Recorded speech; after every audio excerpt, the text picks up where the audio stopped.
Би одоо энэ Цэнгүүн гэдэг энэ 27 настай эмэгтэй. Цэнгүүнтэй нэг парламенттай одоо үнэхээр талархдаг. Одоо би болдог бүх хүмүүст уулзвал танилцуулмаар санагддаг надад.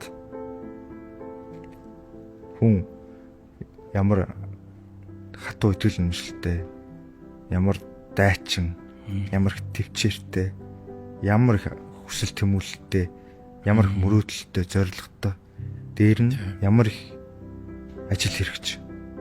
Маш ажил хэрэгчтэй. Тэгээ 27 настай эмэгтэй. 28 юм шүү дээ. Гарч ирэх анх нэр дэвшилтээс ахуулаад төмөнд майжулсан. Тэ?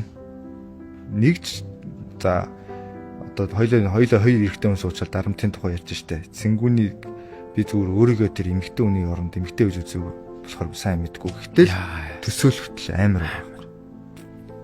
Одоо хүртэл тэ чи амьдрал мэдгүй охин гээл ингээл парламентын танхим дотор нөгөө хүнээр ингээл холбож үзээгүй юм байхгүй. Тэгээд холбож үзээгүй юм байхгүй. Хүмүүсийн тэр харц тэ энэ нөө Малинагийн кино мэдэн шүү дээ. Жохон дөрөв тохирохгүй шүү. Зүгээр би зүгээр төсөөлүүлэхийн тулд хүмүүсийн харц энэ дундор. Тэгэхээр энэ Цэнгүүнтэй бол энэ парламентод хамт байгаад их талархдаг.